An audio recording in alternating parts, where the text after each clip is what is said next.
Australia में जिस तरह यहूदियों पर सरेआम गोलियां बरसाई गई, उससे हर कोई सन्न है। बताया जा रहा है कि यह हमला जानबूझकर यहूदियों को निशाना बनाया गया और किया गया। आप 3 तस्वीरों में देख सकते हैं कि कैसे ऑस्ट्रेलिया के बॉन्डी बीच पर कोहराम मचा। साथ ही आतंकी एक बार फिर राजधानी दिल्ली को दहलाने की फिराक में है। दिल्ली में भी आतंकियों के निशाने पर यहूदी थे। 13 से 14 दिसंबर के लिए आतंकी हमले का अलर्ट था।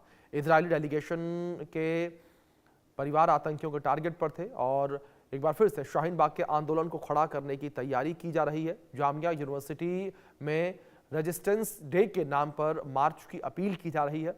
पोस्टरों के जरिए फिर से आंदोलन भड़काने की कोशिश हो रही है। हालांकि दिल्ली पुलिस की सोशल मीडिया पर पैनी नजर लगातार बनी हुई है।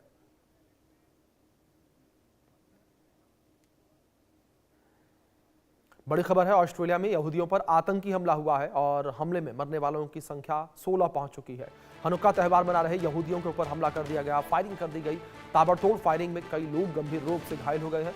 बॉन्डी बीच पर 2 हमलावरों ने गोलियां बरसाई और इस गोलीबारी में, इस हमले में 16 लोगों की जान चली गई है। बड़ी खबर है ये, 16 लोगों की जान इस हमले में गई है।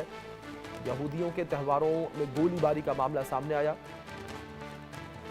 बड़ी खबर है जो इस बीच निकलकर सामने आ रही है। हमलावर पाकिस्तान से आया, सिडनी को दहला दिया। ये बड़ी खबर जो इस बीच निकलकर सामने आ रही है और इस पूरे हमले का पाकिस्तानी कनेक्शन जो है वो भी निकलकर सामने आया है। हमले में मरने वालों का आंकड़ा 16 पहुंच चुका है। तो दूसरी ओर सिडनी हमले का पाकिस्तान कनेक्शन जो है वो भी निकलकर सामने आया। शूटर पाकिस्तान का रहने वाला है। शूटर नावेद अकरम पाकिस्तान का रहने वाला। इस्लामाबाद से ही नावेद अकरम ने पढ़ाई की। अब तक 16 लोगों की मौत इस पूरे हमले में हो चुकी है। इस पूरी गोलीबारी की घटना में 16 लोगों की जान जा चुकी है और इस हमले का पाकिस्तानी कनेक्शन निकलकर सामने आया है। हमलावर को जिस तरीके से पहचान लिया गया, आइडेंटिफाई किया गया और जानकारी ये सामने आ रही है कि हमलावर पाकिस्तान का रहने वाला है। पाकिस्तान में ही उसने अपनी पढ़ाई की है। शूटर नावेद अकरम पाकिस्तान का बताया जा रहा है।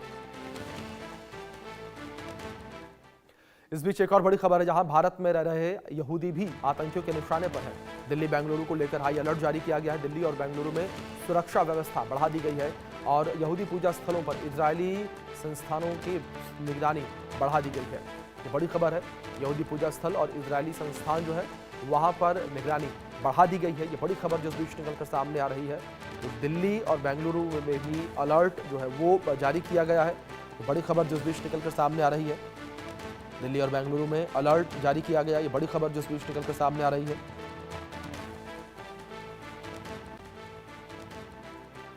दिल्ली और बेंगलुरु को लेकर हाई अलर्ट जारी किया गया है। भारत में रह रहे यहूदी जो है वो भी आतंकियों के निशाने पर।